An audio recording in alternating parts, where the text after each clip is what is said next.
Welcome back to What Are You Watching? I am Ben, I'm your host, and with me is special guest Amaru Moses. How you doing, my man?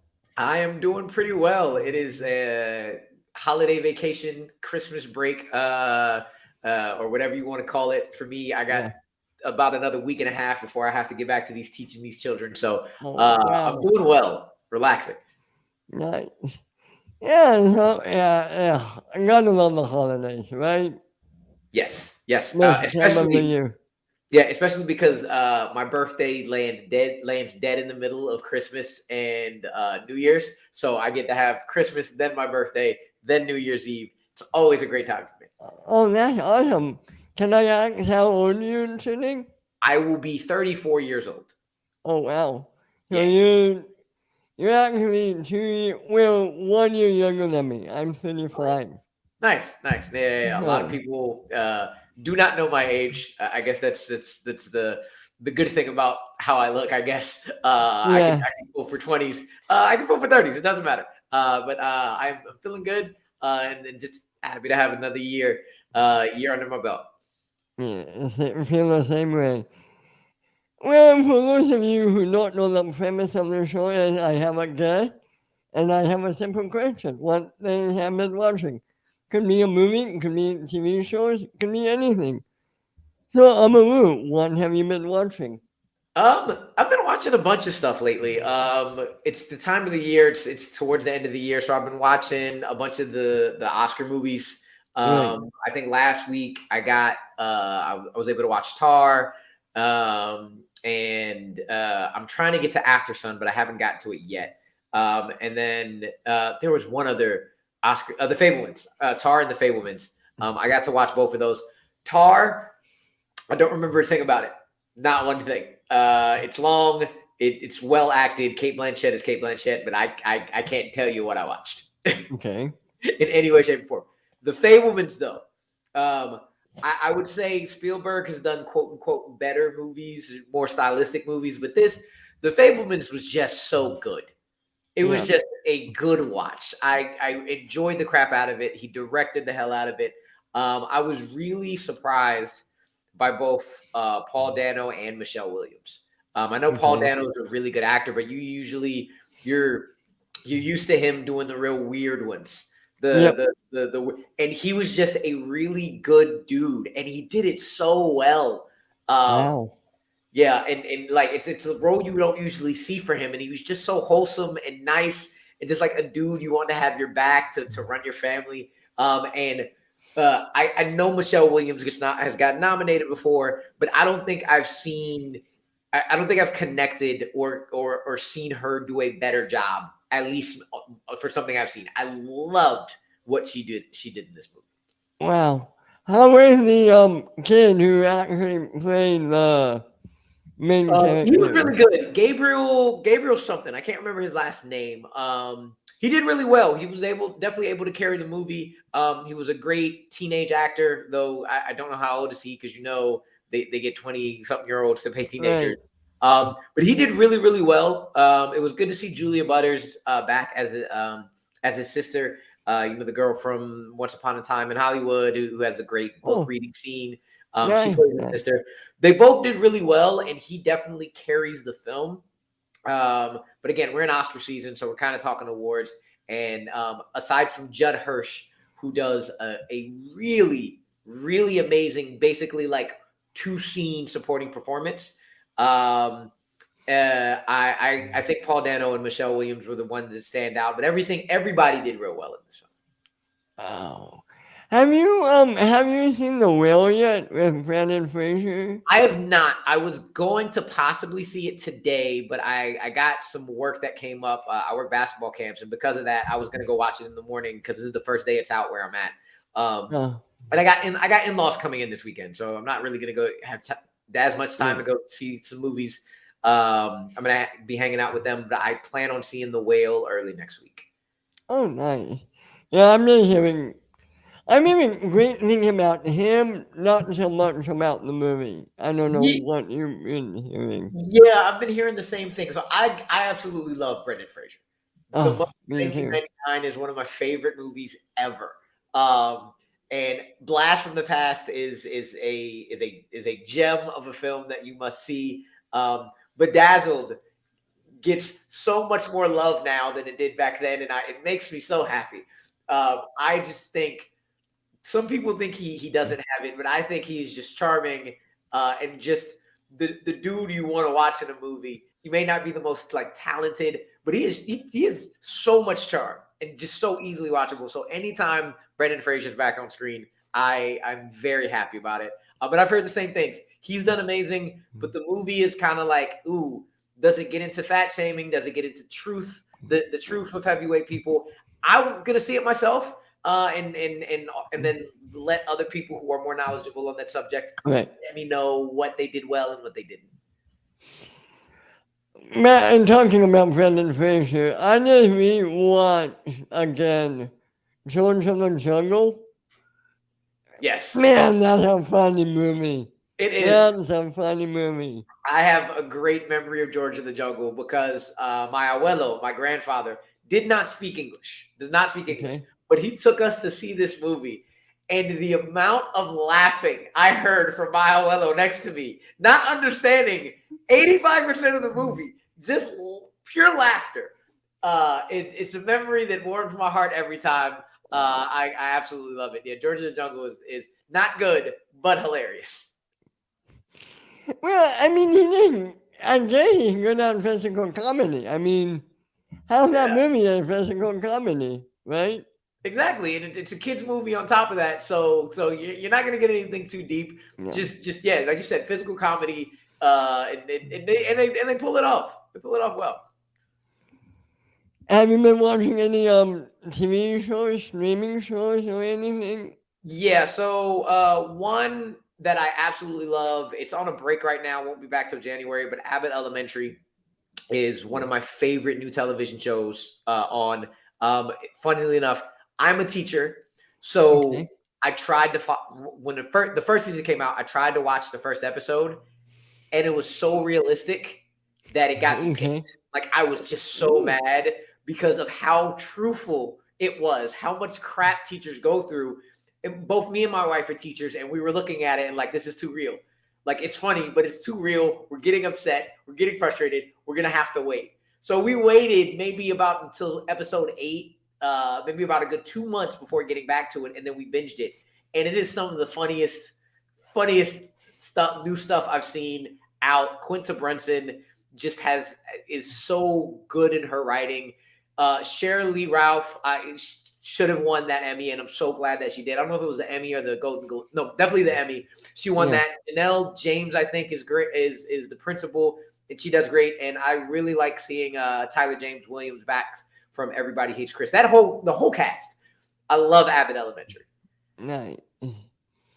On top of that, I've been in the middle of the last season of His Dark Materials, which is out on HBO Max right now. It's doing its season, its last series. So its series finale will actually be out already by the time this episode airs. But that's been really good. I will say on the other end, I've been fairly disappointed, unfortunately, with Willow. Yeah, I tried. I tapped out after the third or fourth episode. It's not good. Yeah, it's not that good. I will say, I still have to watch episode 5. Episode 4 of Willow was the first episode I was like, this is what I wanted. This is a combination of fantasy, because it actually looks amazing. The action is good. The fantastical elements are good. The special effects and visual effects are amazing. And it was the first combination of great action, great fantasy lore, the charm and the wholesomeness of you get from the movie kind of comes back. It had an interesting story in that episode, and it covered for all the bad acting, just not the up to par acting. Which the real bad thing is there are actually about half the cast. Half the cast is doing well, but it's the cast who have British accents and are in medieval times. The other half are just American accents who talk like they're TikTok generation, and it just is weird. and it doesn't fit. The one that got me is I forget the actor's name, but that kid from who was in the Spider-Man movies. Tony Revolori. Yeah, he just is not fit for me. I don't know what it is about him. Yeah.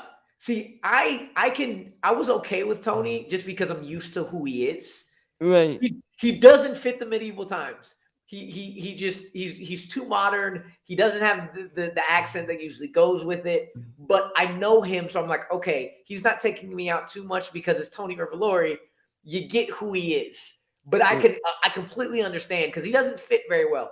It's the other younger actors who are not Erin Kellerman, because Erin Kellerman who was in Falcon and Winter Soldier. She's doing really well. yeah, But it's like the daughter and son of Sorsha, the girl who's playing Alora Dannon. I mean, they're trying, but they don't fit. They don't fit. The dialogue isn't great. So them sounding like my middle school kids or my high right. school kids that I teach in medieval times next to fairly good actors who are carrying that medieval feeling is just, it takes you out, and you could just, they clash a lot, and it's been really disappointing, unfortunately. Do you think there's a way to do it that's a better way than what they're doing now? For one, they thinking back to the movie, thinking back, I remembered Val Kilmer didn't have an accent either, but it was Val Kilmer. Right, And you knew Val Kilmer, so it worked. And so, like, I would say, so my wife was watching the show and she has no backstory, so she is like, why are these people in British accents, and why are these ones not have any accents at all? I don't get it. I would, I don't know, I would say sticking with one accent that fits the medieval times, or if you're going to have the split accents because one country has one accent and one country has another, don't let the dialogue be modern dialogue. Like, right, it sounds like they're referencing things from 2015 and 2012, the way they're talking. Don't make the dialogue sound like they're also in medieval times. Kind of like Warwick Davis. Warwick Davis doesn't have like a huge accent. He's just talking like himself, but he fits. right. But yeah, it would have to be the dialogue, because then that dialogue might also help with the acting. So It's kind of like Kevin Costner in the Robin Hood movie. He didn't yeah, really yeah, have a British accent. He had an American one, but he fit that movie. he fit the times. Him, Morgan Freeman, yeah, and yeah, you have Alan Rickman. I can't remember if Alan Rickman had his accent in that or had an American accent, but either way, you didn't Yeah, question it because the right, dialogue fit the time frame. right. That's a good movie too, though, isn't it? That Yeah, Robin Hood movie. Willow is, wait, Robin Hood or Willow? Both. They're both good Yeah, movies. both are pretty good. Willow has its own thing where, like, it's 80s nostalgia. It fits the time frame it came out. But it's a fun family film. And Robin Hood in general, anything with Alan Rickman, for the most part, anything with Alan Rickman and Morgan Freeman, Yeah. work. I mean, it's Christmas time. We have to talk about Die Hard. Yes, One of the all-time greatest movie villains, right? Hans Gruber. Hans Gruber, and his first acting role, his very first acting role in a major motion picture, killed it. So yeah, of course. Yeah, I love that movie. Do you have a favorite Christmas movie that you go back to every year? Yeah, I don't know if I go back to it every year, but my mom does, and if I'm over my mom's house, I'm definitely watching it. It's a Wonderful Life. Yeah. I really didn't watch it all the way through, maybe until about 10, 15 years ago. I saw scenes here, scenes there, Right. but when I finally sat down and watched it, I was like, this is why this movie is so amazing. Like, it's not even it ends in the greatness of what would happen if George Bailey wasn't there. But everything up to that is also just so endearing and sweet, and with characters that you follow, and George Bailey's selflessness and everything. And Jimmy Stewart is one of the greatest actors ever. So definitely, definitely, It's a Wonderful Life. Um, Talking about Christmas, I doubt it, but have you seen the Disney Plus show that Santa Claus is this year? I have not. I don't. I'm worried because the Santa Claus is one of my favorite Christmas movies as well. It would probably be around my top 10, and I don't want to go into a show like Willow. I don't want to go into it and be like, I don't like this anymore. I watched it. It's not bad. Okay, It's predictable, but it fits in that universe. It fits in that universe, nice. and Isn't uh Krumholtz back? Is Bernard back? That's what I heard. he's back for one episode. Hey, that's more than what he was in the other movie. So that would be one reason I would want to go back and watch it. And it does explain what happened to him. Okay. So that's good. Um, but speaking of Christmas movies, another movie I recently watched that is going to become an instant Christmas classic. I would watch it every single year. It is going to be in my top 5 Christmas movies ever. Violent Night. Violent Night. Yeah. It I is feel that's good. so good. Not only it is a bloody good action film with David Harbour running it. David Harbour is good, and again, another actor. Anything he's in, he kills it. Even Hellboy, he did a good Hellboy, even though that movie's just not good at all. Yeah. But the action is incredible. The action is ridiculously incredible. Him versus John Leguizamo is a battle for my heart because John Leguizamo was my dude growing up. But the best part of it is that it's an actual Christmas movie. There's the Christmas spirit and the Christmas joy right next to the bloody, gory, heads chopped off violence. It just it blends it perfectly. The second I was done with that movie, I'm like, this is one of the best Christmas movies ever. I would be watching this every single year. It's Bad Santa, but better than Bad Santa. With action and in Christmas love and homages to Home Alone and a whole bunch of other Christmas movies. I absolutely loved Violent Night. So that if you have not seen it, that is a movie that you should definitely go see before the holiday season is over. You like that movie? Loved it. Loved every bit of it. It's one of my bigger surprises of the year. It was a movie I was like, I think I'm gonna go see it. Convinced my wife to go see it with me, and the both of us just had a blast the entire movie. So funny, very gory, great action. And again, the fact that it had Christmas and the Christmas spirit kind of at the center of all of the violence makes it a for me it's an instant Christmas classic. Nice. Talking about Christmas, have you seen Spirited yet with Will Ferrell and Ryan Reynolds? I have not, only because I don't like musicals. Like musicals, Okay. I don't go into musicals. I've heard it's a Ryan Reynolds, Will Ferrell movie, but I've also heard it's a lot better than expected. I love it. It will be in my Christmas rotation, but it is a musical. So if you don't like musicals, Yeah, it would be hit or miss for me. Yeah. For sure. But they're great together. They are great together. I can imagine, because for me, I think I dislike Will Ferrell more than I like him, but when he's good in movies, I love it. Like I love the old school. And I'm a pretty big fan of Talladega Nights, but like I don't like Step Brothers too much. Really? No, it's not my kind of comedy, I guess. Well, I'm really surprised because I would think if you like Talladega Nights, you would like Step Brothers. But It's weird. I don't know why the two of them kind of hit differently for me. Maybe Michael Clark Duncan in Talladega Nights helped it out a little bit, and maybe a little bit of Sacha Baron Cohen. I don't know. It's a weird one. Any movies you're looking forward to coming up? Outside of the normal ones, all the MCU movies, of course. I'm trying to think of something. There's this movie. So there's two Netflix things. There's a movie and a show coming up. One movie I'm hoping is really good. Is a movie called They Clone Tyrone. It has Jamie Foxx, John Boyega, and the chick who played Monica Rambeau, Tiana Paris, from Good WandaVision. cast. And it just looks wild. It looks like a good time. It looks wild. It's really hard to explain what it is without looking the trailer. So just look up the trailer for They Clone Tyrone.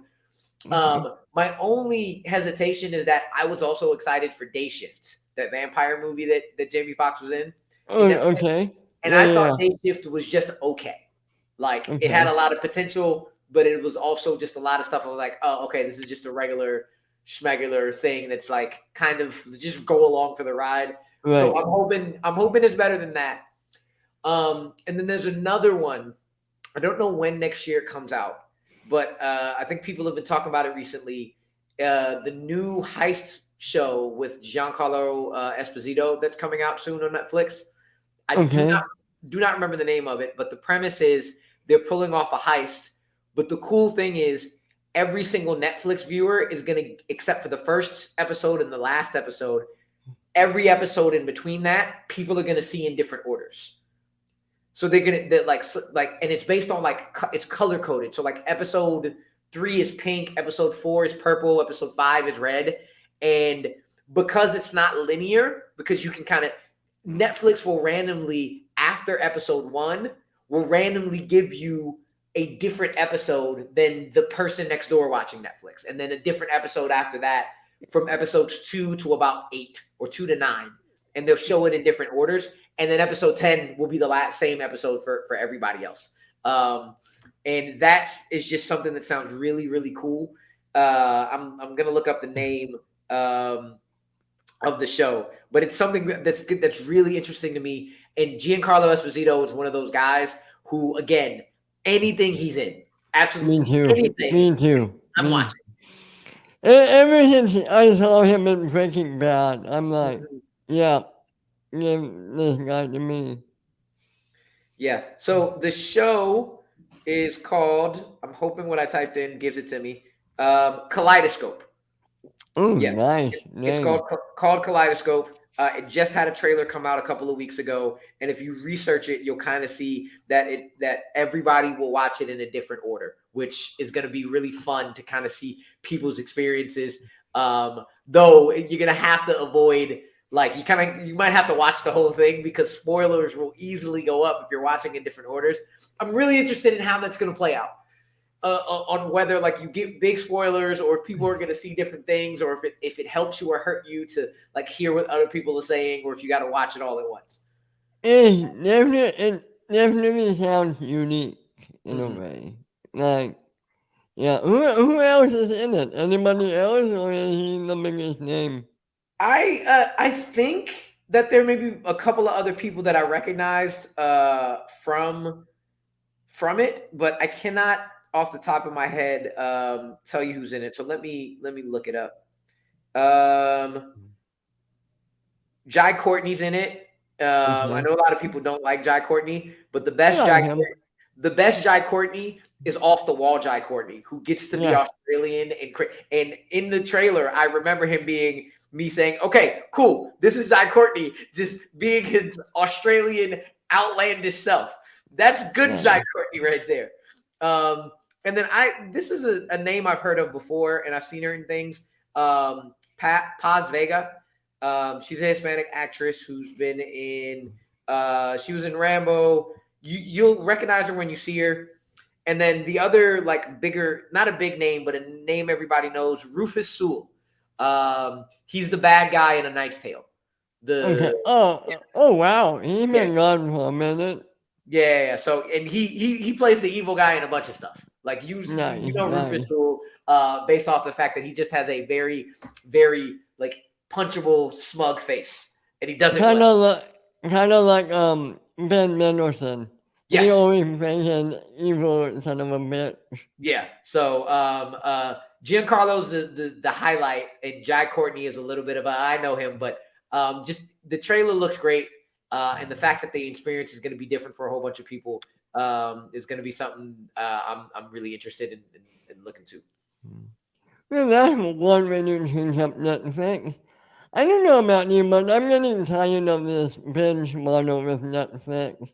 Yeah, it's come back around. Like I love the binge model, or at least I liked it for a while. But yeah, it's starting to come back to with all the other streaming services kind of doing week to week and people getting to talk about it. It's kind of going back to this week to week thing was actually done really well. And I've heard Netflix is starting to do that where they're starting to go week to week for some of their shows. So that'll be cool to kind of see if they how many more shows they start going to a weekly basis. I wonder if they were just putting out Stranger Things now. I wonder if that would be week to week.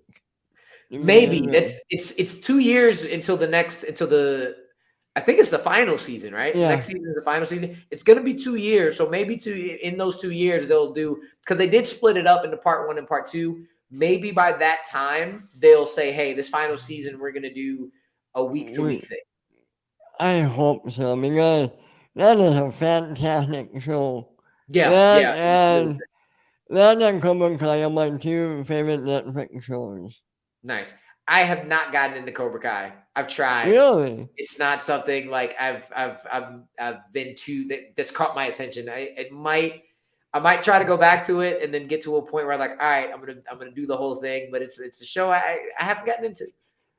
Were you into the movies, The Karate Kid, No, or this is one reason I don't have as much connection to uh, Karate Kid either, even though I've seen them. that's what it is? If you're into those movies, that's what it is. It's yeah. Yeah. And then one other show that just came out today as we're recording it. There's a movie I grew up on that had I guess a legacy sequel. I don't know if it was 10 or 15 years after, but it took a while. But The Best Man and The Best Man Holiday, Okay. they on Peacock. It just came out with basically the third movie, but it's a limited series. So basically, the third chapter of it came out. It's called The Best Man, the final chapters or something. So I'm looking. Everybody in the Black community knows what The Best Man is. It's one of those movies that, like, oh yeah, we've all seen it. And the majority, actually not the majority, all of the cast is coming back from the first two movies, except one person who I will not say anything because if you haven't heard of The Best Man, I'll let you go watch those movies first, and then you'll see. But it was a kind of a rom-com, black rom-com, and then Best Man Holiday is actually the second one is a Christmas movie, so it's also one of my top Christmas movies too that I'd like to put on a top 10 list. So they went from rom-com to Christmas movie to limited series to finish it off, so I'm looking forward to that too. Yeah, are you a fan of the Peacock series? You know what? It's not that bad. I like a good amount of the stuff that's on there. There's some. I know the Snoop Dogg show, like doing the ridiculousness kind of vibe videos, are pretty funny. It's the way because I don't have cable like a lot of people, so it's the way I actually get to watch some football games. Right. It is the only way I was able to watch Psych 3, This Is Gus, and Psych is one of my favorite shows of all time. So I will always support any way I can watch Psych. Yeah, so I actually do like Peacock. It has a good amount of pretty good content on there. It's like on it because I never seen it. I always wanted to try that show. Is it on Peacock? Psych? Yeah. I think it is. I know it was on Netflix. The entire series was on Netflix for a while, but I would assume Psych is on Peacock now because that's the service that kind of does all the new movies. Psych is one of those shows I got onto late, and immediately I watched 2 episodes, and then I watched 4 seasons in a row, and then I watched everything. It is one of the most hilarious shows front to back I've ever experienced. I absolutely love it. Very honestly, the movies are not as funny, but I love the Okay. characters so much that I will just continue to watch with a smile on my face. It sounds a lot like Community. Like, Yeah. are you Yeah. looking forward to that movie coming out Um, whenever that? that's a weird one because I've never actually seen Community, but with the number of people who are in it, especially Donald Glover, that Yeah, is something I would just go watch show unseen. right.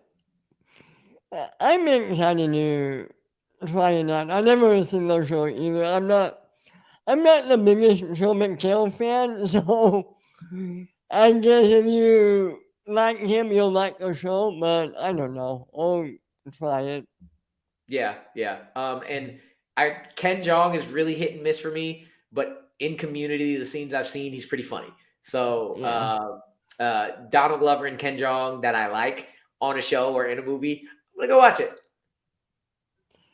Is there anything else, or is that pretty much it? That's really what I've been watching. I mean, I am back in the fan leagues for trivia, so I'm going through cycles of like different fandom categories and geek Yeah. categories. I'm not a horror guy, but on Multiplex, which is one of the fan leagues, they have a fan. One of the categories in their geek division, which they call their fandom division, is horror icons. So all of the Freddy movies, all of the Halloween movies, and all of the Jason movies. And I think I'm like one movie away from from finishing all the Halloween films. I finished all the Freddy films. It continues to confirm my non-fandom of horror. I don't think Yeah. horror is very good.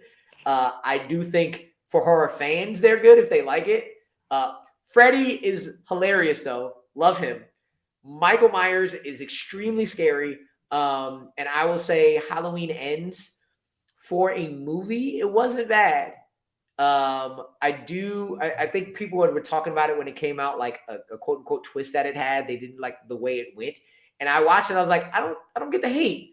But I've had heard discussions like it's a good horror movie, but it's not a good Halloween movie. Right. And after talking to people about it, it makes sense. It makes sense. Like I've had a couple of discussions with people where the past couple of days that maybe they should have flipped the storytelling. And if they flipped Right. the storytelling a bit, where some of the stuff in Ends was at the beginning, and if Kills was the last one, it actually might have flowed better. So I did all of those. I just finished Rob Zombie's Halloween, which is just kind of brutal and brutal for no reason. I got to watch the second one, and then I'll be able to move over to Friday the 13th. So I'm just trying to power through them just so I can answer some trivia questions. Are you going to watch Blood and Honey coming out? I don't. Is that the Winnie the Pooh thing? Yeah. No, no, not at all. No. I'm not. It's horror was by far the only genre I didn't really watch growing up. I got to watch any movie I wanted to, but my dad is not a fan of horror movies, so I really didn't watch horror movies. And then when I got older and started to watch some of them, I just don't think they're very good. I will say, good horror movies are great. So like Scream, amazing. Get Out, amazing. A Quiet Place, amazing. But it more often than not, I look at horror films, I'm like, nah. I just think it's stupid. I think it's just people making really dumb decisions for really dumb reasons, and I would not be putting myself in these situations. So no. That's why I love Nope, because Yep. the black people, we watch horror movies, we look and we're like, nope. So when we saw the title of the movie, we were like, yes, this is exactly what you should be calling a horror movie. And the fact that they are in really risky situations, but they have good reasons to be in that situations. The story is told well, and it pays homage to black people going like, I see that. Nope. Walking away. Those are the type of horror movies I like that are really well written, really well done, and aren't just scariness for scariness sake. What did you think of Us? I'm just curious. I really liked all three of Jordan Peele's movies. Okay. Us is probably number 3 out of 3. Alright. But I think it is an extremely well done movie. I enjoyed it a lot. Lupita Nyong'o should have got nominated for an Oscar. like that's a snub that I've always been like she should have easily been nominated for an Oscar. I just think so. For me, it's Get Out, Nope, then Us. I think Us is the one that is maybe a little too bloated. Maybe if I have to say something about it, I don't think it. I think it's well written. I think it's well acted. I think it's well put together. But it's a lot of a lot of things try to fit into place that don't necessarily fit as well as the other two movies. But still, all great movies. All just movies that I would recommend to anybody to go see. Any word on a new movie from him or not yet? No, with him just doing Nope, I think what he maybe does a movie once every 3 or 4 Yeah. years. It's probably going to be a minute before we hear about his next directed film, at least. Yeah, I'll be curious to hear what it is. I mean, yeah, like you said, he's a good director. I still have to see Nope, but I like the first two movies. So, Yeah, yeah, yeah. Nope is a good time. Nope. And I will say a lot of people's expectations kind of killed it. This is different from the other two. I would connect Nope to more of a Jaws like horror movie. Jaws, maybe Close Encounters, but probably it's more of a monster movie horror movie than it is like the psychological thrillers that Get Out and Nope were. So like a lot of people looked into it was like, hey, where's the message? Where's the because you the first two we had a lot of good messages right. and a lot of good. Where's the message? Where the things you got to deep down and think about? And I got out of it. I was like, oh no, there's no message here. This is just a straightforward monster flick. Oh, Monster nice. movie, you can find a little bit. There is some good messages here and there about like exploitation of animals and other like people in the spectacle. But more than anything, it's like his Jaws. Not putting Nice. on the level of Jaws, but it's his like, I want to make a monster movie. Let's do a monster movie. Yeah, I have to watch it. I'm guessing it's streaming already, right? Yeah, it's And, on Peacock. I oh, last yeah, I checked, it's okay. on Peacock. Yeah, I'll definitely watch that. And, yeah, anything else or do you want to wrap up? The only last thing I saw Avatar. Avatar was really, really great. I liked it just as much as I liked the first one. I'm looking forward to the next one. It's one of the only movies I think Avatar and Avatar 2 are one of the only movies I've seen in 3D. Okay. So I really enjoyed that. And because the trailer came out, what I'm looking forward to probably the most next year is Spider-Man Across the Spider-Verse. That trailer hit my heart. I loved it. I think Spider-Man Into the Spider-Verse is the best Spider-Man movie. So that's also another thing I'm looking forward to. But other than those two, kind of has been what my viewing experience has been like for the last month. Well, before we sign off, I am curious. What did you think about the Indiana Jones trailer that dropped? So I'll say this: there were 3 trailers that dropped that day. For the life of me, can't remember the third one, but it was Transformers, it was Indiana Jones, and it was Guardians 3. Okay, Guardians right, 3. right, right. And all 3 of those trailers did what it was supposed to do. Transformers needs to like remind you of Bumblebee and not the other ones. And it Yeah, reminded me of Bumblebee. I'm looking forward to that. Guardians 3 needs to tell you that you're going to cry your ass off in this movie. And I know after watching Guardians 3 that I'm going to cry my behind off and be very upset by the end of it.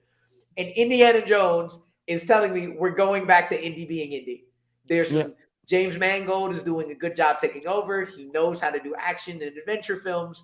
We're gonna do some de-aging. We're gonna bring Salah back, and you're just gonna go back to loving what you love about Indiana Jones. No, at least no way over the top, out of bounds aliens and things that just no. doesn't make sense.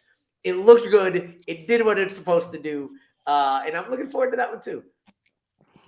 Yeah, me too, man. I think that's my number one most looking forward to movie next year, Cool. other than comic book movies. But thank you so much for coming. Do you have anything you want to plug?